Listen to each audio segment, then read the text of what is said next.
Okay, imagine this scene. It's June 22nd, 2025, Austin, Texas. Hot day. You see this sleek Tesla Model Y Robotaxi. It pulls into a left turn lane. Looks normal. Right, you expect it to turn left. Exactly, but it doesn't. It just surges straight ahead, right into oncoming traffic. And for 10 whole seconds, this car, the symbol of the future, is driving the wrong way down the road. And apparently the steering wheel inside was just jerking back and forth, like spasmodically, as if the car itself was fighting for control. It's unsettling just thinking about it. Totally unsettling. But here's where it gets, well, almost bizarre. At the exact same time this is happening on the street. Wow, that's quite the contrast, isn't it? You've got this really alarming visible failure happening in real time, a serious safety breach, and simultaneously this like massive PR push painting it as a huge win. It's a profound contradiction. That moment, that specific incident, it wasn't just some random glitch. It feels like the first big crack we saw in this very carefully built story. And that's really what we want to dig into today, right? We need to cut through all the noise, the hype, the curated social media feed, and really understand what's at stake here, because it's huge. Absolutely. We've got the sources you've provided, and they paint a really dramatic picture ambition, clashing ideas, basically an intense fight over what transportation even looks like next. We're calling it the matrix of cracks. Yeah, like peeling back that shiny surface and seeing the fissures underneath the narrative of smooth, inevitable progress in self-driving cars. And look, why should you, listening right now, care? Because honestly, this goes way beyond just Tesla. Oh, definitely. It touches on how innovation works or sometimes doesn't work. The sheer power of storytelling in tech. How these massive disruptive technologies actually get rolled out to us, the public. It sets precedents, right, for all sorts of industries. What we're seeing is this collision of like massive vision, some pretty intense politics, and just the cold, hard data from the street. Exactly. It's a critical moment with ripple effects genuinely shape how we interact with advanced tech for decades. Yeah, it's important stuff. Okay, so let's really unpack this matrix rift, this revolution kicking off in reverse, as you put it. We have to go back to that first day, June 22nd. That Model Y driving 10 seconds the wrong way. Yeah, with the wheel jerking around. I mean, that's not some tiny software bug you fix quietly. That's a visible, scary failure of basic safety. The car was fundamentally confused in a real-world situation. And the dissonance, as you said, couldn't be greater. While that's happening, Musk is live tweeting success. Right. Successful launch, 112 trips, 499 miles. And the market buys it. Tesla's stock jumps, adding, what was it, nearly $100 billion in market cap? Yeah, almost $100 billion. It's like a textbook case of managing the narrative, almost regardless of the immediate reality on the ground, pushing the long-term vision over the very real present dangers. And what's really telling is how controlled this whole launch actually was. It wasn't like they just flipped a switch for everyone in Austin. No, not at all. It was very much a controlled experiment. Yeah. They set up this geographic fence, basically a designated zone. Pretty small zone too, right? Exactly. And inside that fence, just 10 to 20 cars. These were specially software upgraded Model Ys. And they weren't running 24/7 either, only 6 a.m. to midnight. But here's the kicker, the really crucial detail that tells you a lot about the system's limits right now. The weather restriction. Bingo. Service was suspended if it was raining or even just heavy fog. That's not just a suggestion, it's basically an admission, right? That the pure vision system struggles when visibility isn't perfect. Which, humans drive in rain and fog all the time. Yes. And let's be super clear here. Even though they called it Robotaxi, these cars weren't truly driverless in the way most people think. No, definitely not. Every single car had a safety driver. Not behind the wheel, but in the passenger seat, ready to jump in. Plus, there was a remote monitoring team watching the fleet constantly. And the passengers. They weren't random folks hailing a ride. They were invited guests. Who were they inviting? Mostly Tesla fanatics, investors, and social media influencers. So, a built-in friendly audience. Ah, okay. So the first wave of public reaction was pretty much guaranteed to be positive, kind of an echo chamber. Pretty much. which helped build that success narrative right from the start. And what about that fare? The $4.20 fixed fare? That seems... Totally specific. It wasn't about making money. It's a Musk thing, right? Yeah. Widely seen as a kind of taunt aimed at the SEC, given their history. Right. So it's defiance. It's signaling they're outsiders playing by different rules. Exactly. Yeah. It frames Tesla as the rebel, challenging the establishment. It's all part of the brand, part of the narrative. So on that first day, June 22nd, you basically had two realities playing out at the same time, almost two different universes. Absolutely. You had the believer's reality, despite the glitches we know happen. And you had big names buying in, like Dan Ives at Wedbush. Yeah, the analyst. And the fans were eating it up. That tweet Musk reposted. 1 today, 10 next week, millions next year. That captures the feeling, the FOMO. And that sentiment, that belief, it fueled that massive stock jump. Serious investor confidence, or maybe just hope, baked into that vision. Okay, but then there's the other side, the skeptic's reality. And this one's backed up by, actual video evidence and data. Beyond the car driving the wrong way, there were other incidents caught on camera. Phantom braking, where the car slams on the brakes for no reason. Yeah, apparently making passengers lurch forward, stuff flying around the cabin. Sudden stops on clear roads, speeding sometimes, even driving up onto curbs when trying to drop people off. And the city itself logged something, didn't it, on their official dashboard? It did. Austin's autonomous vehicle accident dashboard recorded its first safety concern on launch day. A robotaxi braked really hard near a parked police car. That triggered an immediate look from the city. So it really is like a Rorschach test, isn't it? You look at the same launch, the same set of events, and depending on what you already believe, you see completely different things. Yeah. It shows how perception isn't just passive when it comes to these big tech rollouts. It's active, it's tribal even. People interpret facts through the lens of their existing beliefs, their investments, their loyalty. Makes objective assessment really tricky. Which leads right into this narrative war you mentioned. That fund manager, Rob Maher, who was actually in the car driving the wrong way. Yeah, and his take was just remarkable. He apparently lightly commented that, there were no other vehicles in sight, so it wasn't a safety concern. Wow. Just dismissing a fundamental error because luckily no one got hit. It perfectly captures that vision over flaw mindset. Yeah. Any problem is just a tiny bump on the road to the glorious future, And you contrast that with Sama Bielsamid, the auto tech expert. Right. He saw the exact same videos and called them alarming. Said they should immediately cease testing because of these random, inconsistent, yet dangerous errors. He saw clear danger needing immediate action. So this launch, it wasn't just about shipping a product. It feels like it was a calculated move. Absolutely. A deliberate act to force everyone to pick a side. Either you buy into the grand vision, warts and all, or you focus on the immediate, sometimes scary flaws. And Musk basically ignited that conflict on day one, setting the stage for this long, high-stakes fight. Yep. A battle that's not just about Tesla, but maybe the whole direction of self-driving tech. Okay, so that shocking start in Austin really cracked the facade. Let's shift now to chapter 2, because you really can't separate Tesla's Robotaxi project from the man himself. The imprint of personality, one person's vision, one company's fate. It's impossible. He was right there in the war room on launch day, wasn't he? Oh yeah, live updating on X, posting screenshots of mileage ticking up, retweeting fan videos. He called it the culmination of a decade of hard work. Full personal commitment on display. In that famous reality distortion field. Seems stronger than ever. Definitely. I mean, he has a history of making these huge promises that get repeatedly delayed, right? Right. And he was making new ones. On the Q1 2025 earnings call, he predicted Tesla would grab, 99% or a similarly absurd share of the robotaxi market? Absurd is the word. And predicting that by the end of this year, 2025, a Model Y would drive itself from the factory to a customer's home.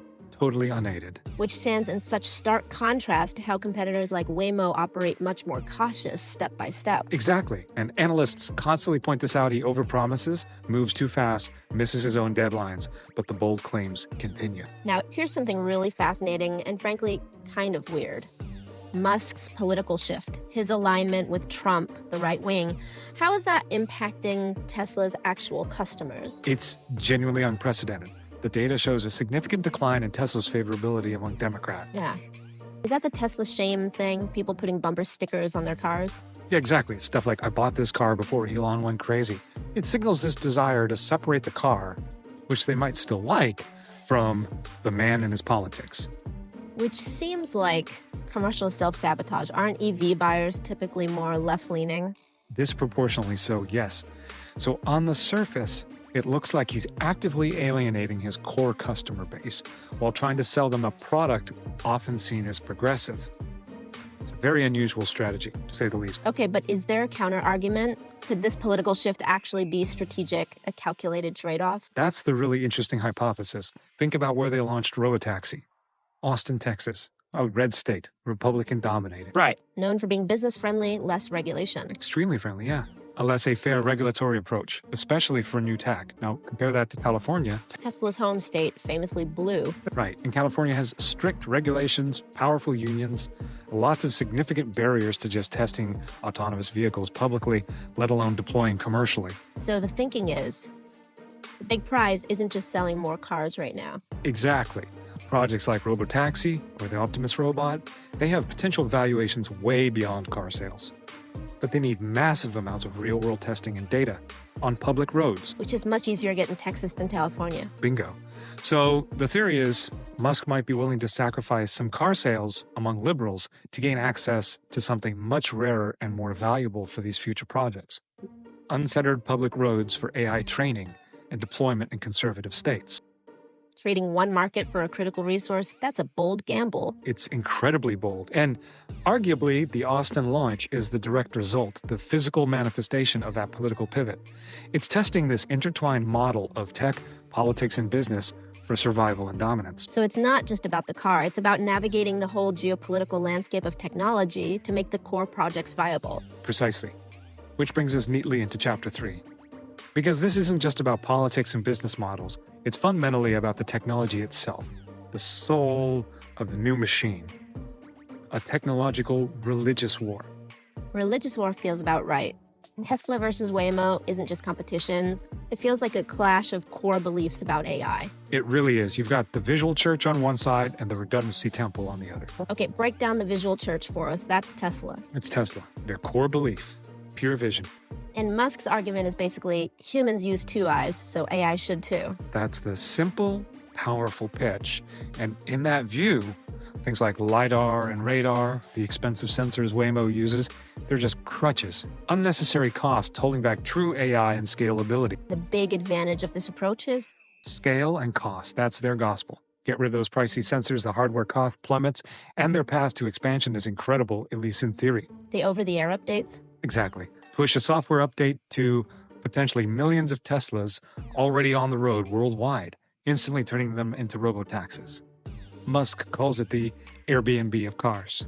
No need to build a massive, expensive new fleet. Right, it offers this potential for exponential growth that's very appealing from a business angle. Okay, but what's the fatal flaw? What's the Achilles heel of vision only? It's those edge cases. And that Austin rule, no service in rain or fog, that confirms this weakness. It's a pretty direct confirmation, yeah. A major admission for a system aiming for all conditions autonomy. Replicating human perception in every single scenario, just with cameras, is still an incredibly tough challenge. Okay, so that's the visual church. What about the redundancy temple? That's Waymo. That's Waymo. Their core doctrine is totally different. Multi-sensor fusion. Their vehicles are like walking redundancy fortresses. Loaded with sensors. Seriously loaded.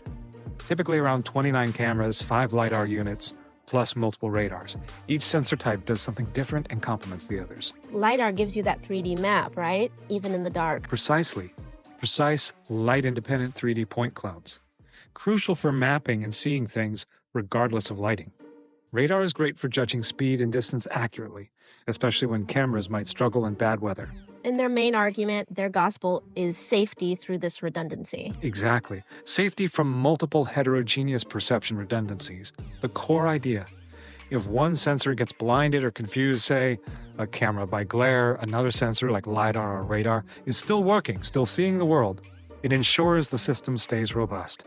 And this safety-first approach is why they've been able to operate fully driverless commercially. It's a huge part of it. They've racked up millions of miles of paid rides in several cities with a safety record that stats show is far superior to human drivers. They consistently demonstrate reliable performance. But what's their fatal flaw? There has to be one. Oh yeah, cost and complexity. That luxury sensor setup makes Waymo cars way more expensive to build and operate than a standard Tesla. So they can't just update existing cars, they need a whole custom fleet. Right, a customized high-cost fleet, which naturally limits how fast they can expand compared to Tesla's potential software update model. It's a fundamental trade-off. Reliability versus speed and cost of scaling. And the challenge for them is making all those different sensor inputs work together seamlessly. That's the sensor fusion challenge. Stitching all that data together, cameras, LiDAR, radar, into one coherent, real-time picture of the world, even if one sensor temporarily drops out. It's incredibly complex engineering. What's really hitting me here is that this isn't just about which sensor is better. It's like a proxy war between two completely different ways of developing AI. You nailed it. Tesla is making this massive bet on essentially general artificial intelligence for driving. They believe if they feed their powerful neural nets enough data, billions of miles from all the Teslas out there, the AI will just learn to handle everything like a human brain does. The goal is one elegant, scalable software brain. While Waymo's coming at it like engineers. Totally. A system engineering mindset. They accept that no single part is perfect. So they build a robust system with multiple, overlapping, redundant parts to cover all the weaknesses. The goal isn't a perfect brain, but an absolutely reliable system that works in all conditions because of its design. Engineered safety through layers. So Austin becomes the first real head-to-head commercial test of these two philosophies, especially since Waymo is already operating there. Exactly, the first frontline commercial encounter, and the stakes are way bigger than just who wins the taxi fare. Well, if Tesla pulls it off at scale with just vision, it kind of validates the whole HEI approach for robots, drones, all sorts of physical AI. It suggests maybe general intelligence can solve these messy real-world problems. But if they keep stumbling on problems that LiDAR could easily solve, then it reinforces the idea that for safety-critical stuff, you absolutely need that engineered redundancy.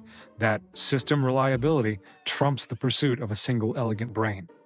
The outcome in Austin could really nudge the whole field of AI development one way or the other. The stakes are, far higher than imagined. That really puts Austin in perspective.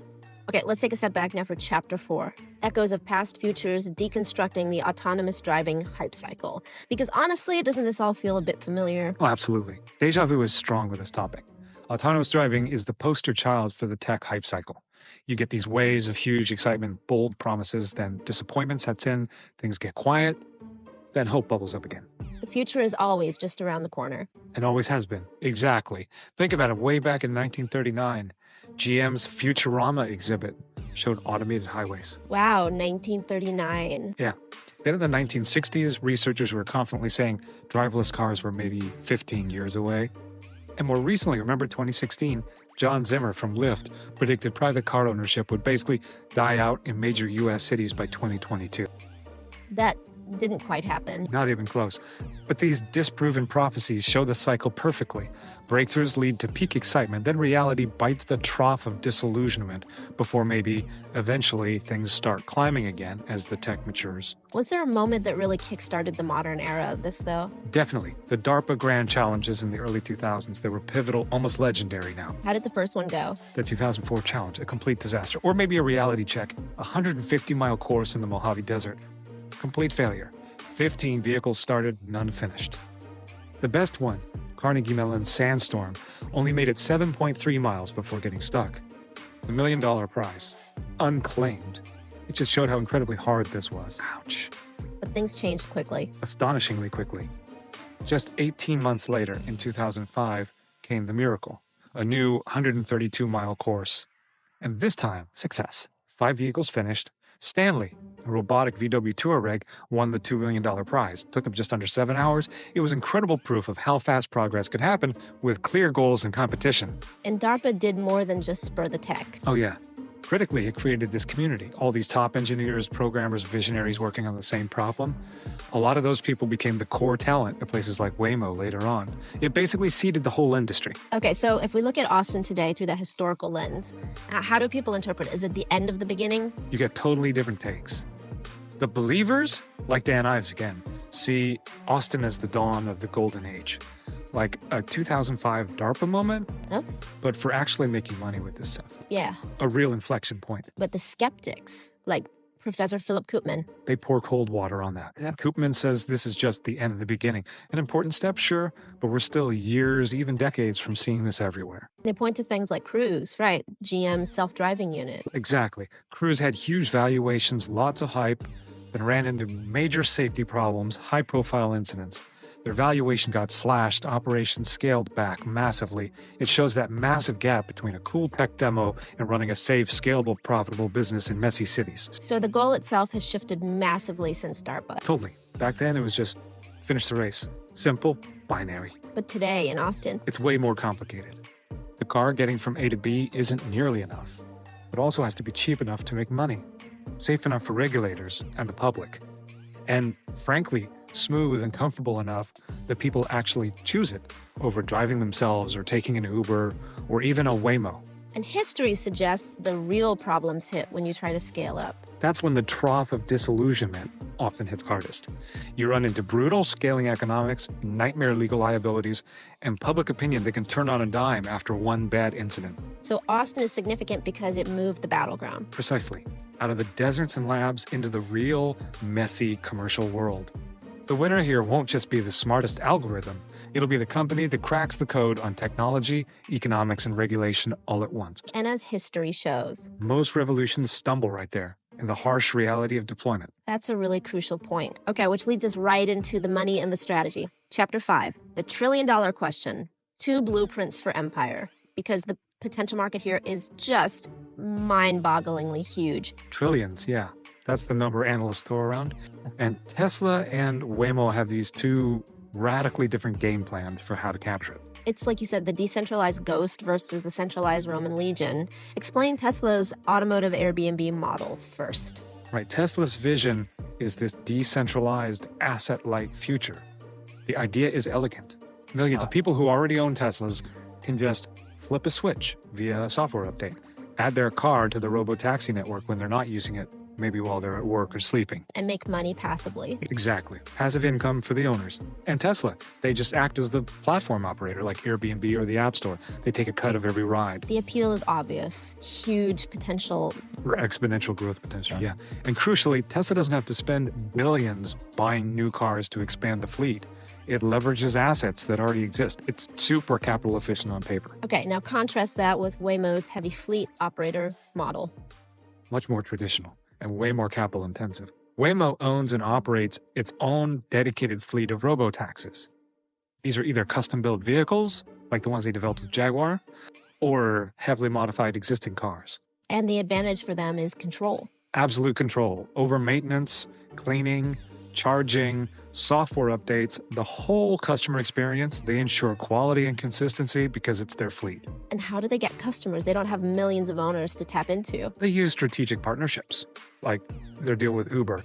That gives them instant access to a massive existing pool of ride-hailing users. They don't need to build that customer base from zero. Okay, models aside, let's talk brutal economics. The dream is trillions, but what's the reality of the losses right now? Yeah, this is where it gets stark. You have the optimists like Cathie Wood's ARK and Best putting out these wild projections. They predict robotaxi rides could cost as little as 25 cents a mile. Wow, that's incredibly cheap. Cheaper than owning a car. Way cheaper. And based on that, ARK projects this could be an up to $12 trillion market and could add over $1 trillion just to Tesla's valuation alone. Numbers that big obviously fuel a lot of excitement. The cold water. The cold water is the actual financial data we have. Look at Waymo. They're widely seen as the leader in tech and operations right now. 1.2 billion in one. And that's not a one-off. It reflects the massive ongoing costs. R&D, fleet maintenance, mapping cities, just the huge capital needed to expand city by city. This brings up another fight. The manufacturing advantage. Who has the edge there? Tesla thinks it's them, right?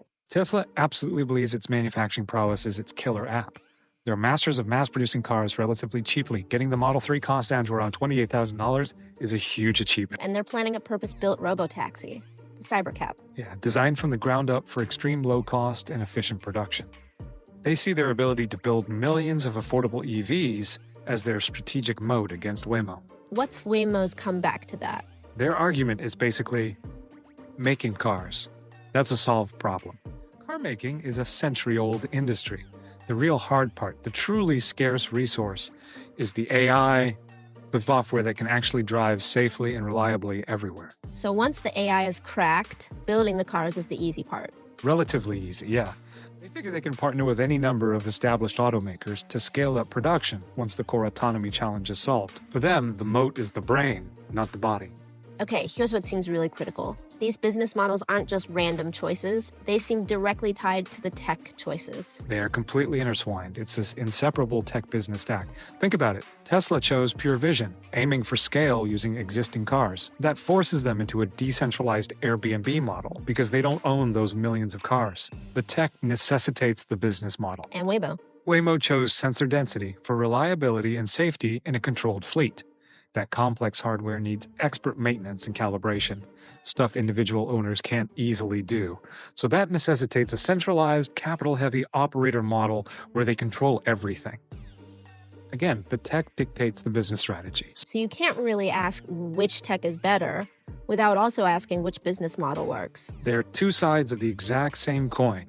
The ultimate winner won't just have better tech or a better business model. They'll be the company whose entire integrated tech business stack proves superior. Tesla's betting that good enough tech combined with massive scale will win. Right. While Waymo is betting that perfect tech, even with slower scaling, will win because safety and reliability are paramount. And Austin is the first place we see these complete strategies clash head-on in the market. First real battlefield. Yeah, which brings us inevitably to the final hurdle, Chapter 6. The final gauntlet: regulation, risk, and the path to reality. Because no matter how good the tech or the business plan, you have to get past the regulators. Absolutely. All roads lead through Washington, D.C., and specifically NHTSA, the National Highway Traffic Safety Administration. They hang like this huge cloud of uncertainty over everything happening in Austin. And they're already watching closely. They are. NHTSA confirmed they noticed events related to the Austin launch, and they specifically mentioned that notorious inverse driving incident. They're officially contacting the manufacturer for more information. And this isn't happening in a vacuum, right? NHTSA was already investigating Tesla's FSD. Exactly. This is part of a much bigger ongoing investigation that's already linked FSD to multiple accidents and led to that massive recall of 2.4 million Teslas earlier this year over safety concerns. Didn't NHTSA specifically ask Tesla about low visibility performance before? They did. They asked Tesla to explain how the system stays safe in conditions like rain or fog, which is, as we discussed, a known sore spot for vision only. So these new incidents in Austin, they're fresh ammunition for regulators who are already skeptical. And it's not just federal regulators. The states are a whole other layer of complexity, this idea of one country, two systems. It's a huge hurdle for anyone wanting a national robotaxi network. The legal landscape is totally fragmented. Take Texas, it used to be the Wild West, almost zero AV rule. That's changing. It is. Governor Abbott just signed a new bill, takes effect September 1st. It'll require state permits for AV operators. They have to submit safety plans, and the state gets power to revoke licenses, even impound vehicles if they see danger. So Texas is moving from laissez-faire to, let's say, structured but still friendly. Okay, and contrast that with California. California's like Fort Knox in comparison. They have arguably the strictest rules in the country involving multiple agencies like the DMV and the CPUC. It's a major bottleneck that pushes companies to test and launch elsewhere first. So proving your system works in Austin doesn't mean you can just flip a switch in San Francisco. Not even close. This state-by-state, sometimes city-by-city patchwork of rules add massive complexity. You need approval after approval. It makes a seamless national network incredibly difficult to achieve. Which leaves us with these huge unanswered questions, the ultimate suspense. Right. Can Tesla's vision-only system actually generate enough convincing safety data to satisfy federal regulators? Especially for driving in snow and fog up north. What happens if NHTSA's investigation leads to another recall? Or worse, orders them to halt the Robotaxi project? Exactly. And can Musk's empire realistically navigate this maze of 50 different state regulations to build that national network he envisions? Regulation really is the final DOS in this game. It's the ultimate gatekeeper, absolutely. The regulatory fight is where the vision versus LiDAR debate will likely get its final answer, not based on hype or potential, but on cold, hard, irrefutable safety evidence presented to the government. And the burden of proof is squarely on Tesla now. It has to be. Saying you're safe most of the time just won't cut it. They need to prove they are at least as safe as, if not safer than, the LiDAR-equipped systems, especially in the absolute worst conditions a blizzard at night blinding sun glare. And Waymo's redundant system gives them an easier story to tell regulator. It gives them a natural advantage of that conversation. They can point to layers of backup. If the cameras fail, LiDAR sees. If LiDAR struggles, radar helps. It's a built-in fail-safe narrative. Tesla's argument relies more on trusting the black box AI, which is a harder sell to safety officials. So long-term, victory might not go to the first or the flashiest, but to the company whose tech and safety philosophy holds up under intense regulatory scrutiny. NHTSA's verdict on Austin and the broader FSD probe, that could be the first really critical judgment in this whole massive contest. Wow. Okay, so summing up, Austin wasn't just a launch, it was an ignition point. Yeah, where the Cold War between these two tech giants, these two philosophies, these two visions of the future, basically turned into a hot war right there on city streets. It's Musk, the unconventional dreamer, versus Google's methodical tech giant Waymo. It's belief in general artificial intelligence versus redundant system engineering. A decentralized viral business model against a centralized step-by-step operational model. And really, it's this huge test case for how 21st century tech, money, risk, and rules are all going to interact in public. And the outcome, still totally up in the air. Far from certain. So here's the final thought for you listening. As these technologies keep developing, keep pushing into our lives, consider this. Down in Austin, that empty driver's seat in that Tesla, it's become maybe the most visible and controversial battleground on this planet right now. That's a powerful image. And the question for you is, where will your trust lie? Will it be earned by the dazzling promise of the future, or by the proven, meticulous safety record of the present? And what does that choice mean for the next revolution that's undoubtedly waiting just around the corner? Because the war for our automated future, well, it's really only just begun.